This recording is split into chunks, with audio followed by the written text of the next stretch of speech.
You know, boy, I love to read about tennis. I love to read about different techniques, different swings. It's an evolving sport. And if I were to teach myself through trial and error, think about how long it would take me to reach any level where I'd feel satisfied. And that's why we read about the different topics that we're interested in, because it saves us a ton of time, especially if a lot of the research has already been done. What I'm going to talk to you about in this segment is about doing background research in your different interest areas.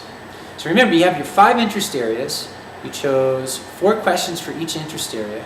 What I'd like you to do is to take a look at those 20 questions now, and let's pick 3. Let's pick 3 questions that you feel would be practical, something that you can do, that you're capable of doing, something that you're definitely interested in, and something that you can do within the parameters of our time frame, because we only have a month. Remember that. Alright, so when you do research, well, let's talk about what research means. Research means that you search for information, you have a question in mind, you have a target, and you basically, your brain's kind of like a heat-seeking missile where you're going to hone in on that question and on the information, the background information that pertains to your question, to help you better understand what you're researching or what your question is. Okay, so what research really means is to search and search and search and yes, search again. You're going to be researching using a variety of different resources that you have, and you already know all the sources that are out there. You have the World Wide Web. Oftentimes we'll say you Google it. So you can Google your question or your topic area. I'm also going to provide for you some websites that I'd like you to check out that have some research questions that people have done.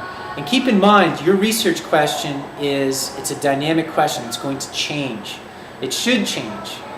It's not set in stone, and you're going to tweak it so that it's a little bit easier for you to answer if you experiment.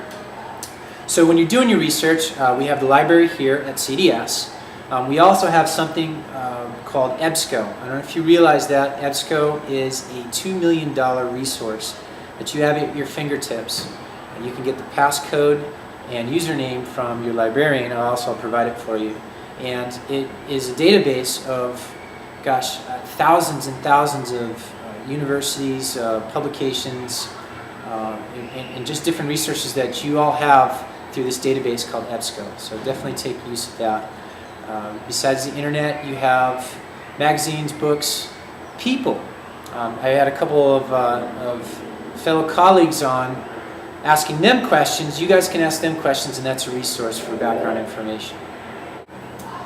So remember, you're going to be researching, and as you're researching, you have your question and your topic in mind, and you probably have a number of questions in mind that you're going to be looking for, and you're going to be like a heat-seeking missile. The target is your questions, and you're only looking for relevant information that relates to your question, that answers your question or your purpose for getting that information.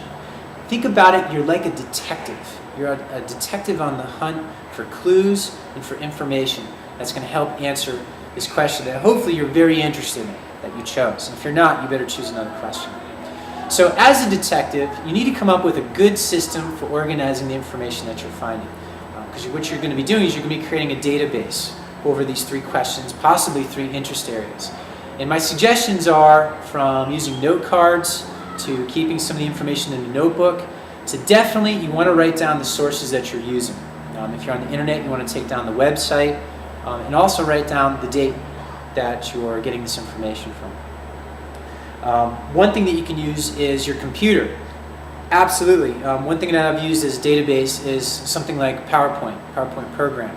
Because with the PowerPoint, you can move slides around and you can move ideas and information around throughout the PowerPoint to help you organize your thinking for when you're writing the background research portion of the paper, which we'll get into a little bit later. So what I've talked about is now that you have your interest areas, your 4 questions for your interest areas, is about gathering information with the purpose of finding out if it's feasible, doing your experiment, to also find out if it's relevant. You also want to find out what information has been done that people have already discovered about your particular topic. And you'd be surprised, as obscure as a topic that you may have, there's probably information that's already out there. There's already experiments that have been done.